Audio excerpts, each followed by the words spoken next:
السلام علیکم ورحمۃ اللہ وبرکاتہ.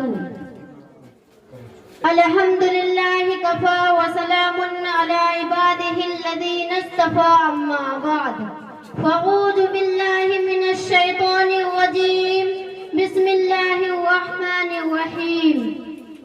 مقتل کی طرف اب جاتے ہیں اے موت تیرے لب چوم کے ہم. مقتل کی طرف اب جاتے ہیں اے موت تیرے لب چوم کے ہم. لے جام شہادت پیتے ہیں ساقی کی ادا پہ جھوم کے ہم. ہم شمع یقین کے پروانے شعلوں سے محبت کرتے ہیں. ہم شمع یقین کے پروانے شعلوں سے محبت کرتے ہیں. اے جس ہماری راہوں سے ہٹ ہم موت کی عزت کرتے ہیں. جب گلستہ کو خوں کی ضرورت پڑی جب گلستہ کو خوں کی ضرورت پڑی سب سے پہلے ہی ہماری گردن کٹی. اب کہتے ہیں ہم سے یہ اہل چمن اب کہتے ہیں ہم سے یہ اہل چمن. یہ چمن ہے ہمارا تمہارا نہیں.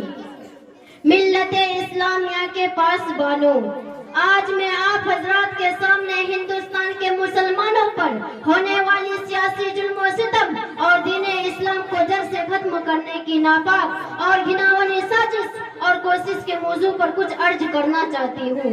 امید ہے کہ بغور سماعت فرمائیں گے. وہ ہندوستان جس کی حریت کے باغوں کو مسلمانوں نے اپنے خونے جگر سے سینچا تھا، وہ ہندوستان جس کی آزادی کے خاطر بہرنا آشنائے ساحل میں کود پڑے تھے اور موجوں سے کھیلتے ہوئے مجد دھار تک جا پہنچے تھے. بے پناہ قربانیوں کے ذریعہ اس کو پروان چڑھایا تھا.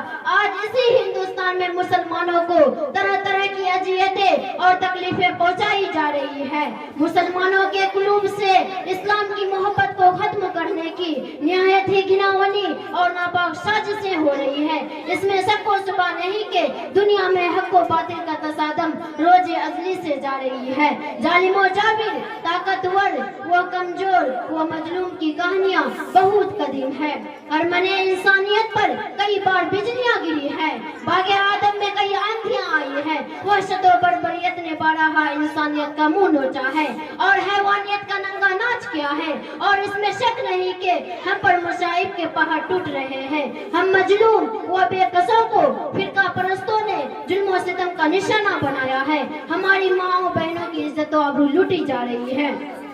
برادران ملت، یوں تو ہندوستان میں کسی بھی دور میں مسلمانوں کا حامی کوئی نہیں تھا، لیکن جب سے فرقہ پرستوں نے ہمہ وقت مذہب اسلام کو مٹانے کے لیے نہ جانے کیسی کیسی رچنا رچی ہے. غور تو کرے، کبھی وندے ماترم جیسی گندی اور ناپاک چیز کو نافذ کرنے کا حکم ہوتا ہے جس کی وجہ سے نیند حرام ہو گئی تھی. آج بھی بہت سارے اسکولوں میں یہ گیت گائی جاتی ہے جس گیت میں سراسر کفر بھرا ہوا ہے، جس گیت کو ایک بار پڑھنے سے مسلمان خارج اسلام ہو جاتا ہے، جس گیت کو ایک بار پڑھنے سے مسلمان نہیں رہتا. آج وہی گیت ہندوستان کے مدارس و مکاتب میں پڑھنے کے لیے بچوں کو مجبور کیا جا رہا ہے.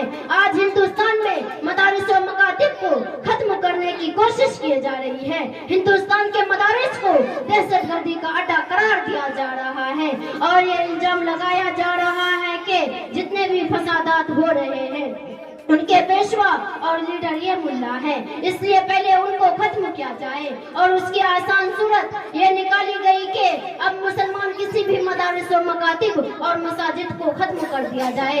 اسی وجہ سے ہماری عبادت گاہوں پر پابندی لگا دی گئی ہے کہ اب مسلمان کسی بھی مدارس و مکاتب اور مساجد کو نہیں بنا سکتے. لیکن شاید ان کو معلوم نہیں کہ مسلمانوں کی جب تک سانس چلتی رہے گی اس وقت تک دین اسلام پر اور مکاتب و مساجد پر کسی طرح کی آنچ نہ آنے دیں گے. کسی شاعر نے کہا، ہم تمہاری دھمکیوں سے خوف کھا سکتے نہیں، ہم تمہاری دھمکیوں سے خوف کھا سکتے نہیں، ظلم کے آگے ہم اپنا سر جھکا سکتے نہیں. ہے یہی تاریخ اپنی، ہے یہی اپنا فلسفہ، ہے یہی تاریخ اپنی، ہے یہی اپنا فلسفہ. ہم زمانے میں دوانے سے ابھرتے ہیں صدا. عزیزانے گرامی، اگر وطن ہماری جان مانگے تو جان دیں گے، اگر وطن ہمارا مال مانگے تو مال دیں گے، اگر وطن ہماری اولاد مانگے تو اولاد دیں گے، اگر وطن ہمارا تن من دھن مانگے تو سب کچھ دیں گے، لیکن یہ نہیں ہو سکتا کہ مسلمان نبی صلی اللہ علیہ وسلم کی جاہ و جلال دے۔ اب میں انہی چند باتوں پر اپنی تقریر ختم کرتی ہوں۔ وما علینا الا البلاغ۔